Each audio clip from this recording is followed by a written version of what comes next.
প্রিয় দর্শক, আজকের ভিডিওতে আপনাদেরকে একটি চাইনিজদের বিশেষ ধরনের ঐতিহ্যবাহী একটি রেসিপি দেখাবো, যেটা হয়তো আপনি কখনো কল্পনাও করতে পারেননি। তো চলুন দর্শক, শুরু থেকে শেষ পর্যন্ত এই ভিডিওটি দেখেন, তাহলে অনেক অচেনা কিছু দেখতে পারবেন এবং জানতেও পারবেন। তো দেখুন দর্শক, এটি হলো একটি কলা গাছ। এই কলা গাছের মতো দিয়ে একটি বিশেষ ধরনের রেসিপি ওরা তৈরি করবে। তো দেখুন দর্শক, এটাকে ভালোভাবে পরিষ্কার করে নেওয়া হয়েছে।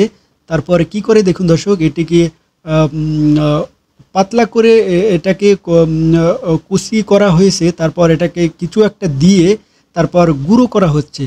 তো দেখুন দর্শক, তারপর এগুলো একটি পাত্রের ভিতর দিয়ে কিছু পানি দিয়ে এগুলোকে মিক্সিং করে নেওয়া হচ্ছে। তারপর কি করে দেখুন দর্শক, এটিকে একটি বিশেষ একটি কাপড় দিয়ে এটার যে পানিটা, এটার যে রসটা, এই রসটা খুব আস্তে আস্তে করে বের করে নিতেছে। তো দেখুন দর্শক, এটাকে বের করে নেওয়া হয়ে গেছে। তারপর এটিকে ঢাকনা দিয়ে একদিন রেখে দেওয়া হয়েছে। তারপর নিচে একটি বিশেষ ধরনের একটি পদার্থ জমা হয়েছে। তারপর কি করে দেখুন দর্শক, তারপর এটির ভিতর আবার পানি দেওয়া হচ্ছে। তারপর এটাকে আবার মিক্সিং করা হচ্ছে। তারপর কি করে দেখুন দর্শক, তারপর এটাকে আবার একটি বিশেষ কাপড় দিয়ে এটাকে আবার সেঁকে নেওয়া হচ্ছে। তো শেষ পর্যন্ত কি হয় দেখুন দর্শক, তো শেষ পর্যন্ত দেখলে আপনি সত্যি অবাক হবেন। তো তারপর আরও একদিন এটাকে রাখা হলো। তারপর আবারও সেই নিচে একটি তরল পদার্থ, একটি বিশেষ পদার্থ জমা হয়েছে। তো দেখুন দর্শক, এটিকে শুকানোর জন্য এটি আবার রোদের উপর দেওয়া হবে।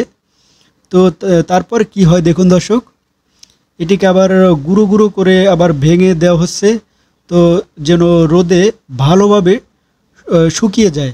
তো দেখুন দর্শক, তারপরে এটিকে এখন একটি পাত্রে দিয়ে গুঁড়ো করে কিছু পানি মিক্সিং করে তারপর একটি পাত্রের উপরে গরম পানির ভিতরে দেওয়া হচ্ছে। তো দেখুন দর্শক, শেষ পর্যন্ত কি হয়। তো দেখুন দর্শক, এটি একটি বিশেষ ধরনের একটি আঠালো জাতীয়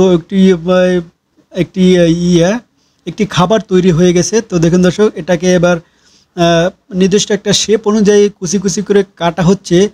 তো এগুলো দেখতে কিছুটা মতন, মানে নরম, কেমন যেন রাবার জাতীয়। তো তারপর দেখুন দর্শক, কিছু সবজি, কিছু মশলা জাতীয় কিছু এটাকে মিক্সিং করা হচ্ছে। তারপর কিছু তেল দেওয়া হচ্ছে। তার অনেক মানে চাইনিজরা যে মশলাগুলো খায় সেগুলোকে দেওয়া হচ্ছে। তো তারপর কি হয় দেখুন দর্শক, তো মোটামুটি ওদের রেসিপিটা করা শেষ। এবার ওর হাজব্যান্ডকে ডাক দিয়েছে যে রেসিপি করা, খাবার করা তৈরি হয়ে গেছে, এসে খেয়ে নাও। তো দেখুন দর্শক, কতটা সুন্দর এই রেসিপিটা। তো দর্শক, আমি সবসময় চেষ্টা করি আপনাদের সাথে নতুন কিছু তুলে ধরার জন্য। তো কেমন লাগলো আজকের এই ভিডিওটি কমেন্ট করে জানাবেন, এবং প্রতিদিন এই ধরনের নতুন নতুন ভিডিও দেখতে আমাদের পেজটি ফলো রাখতে পারেন।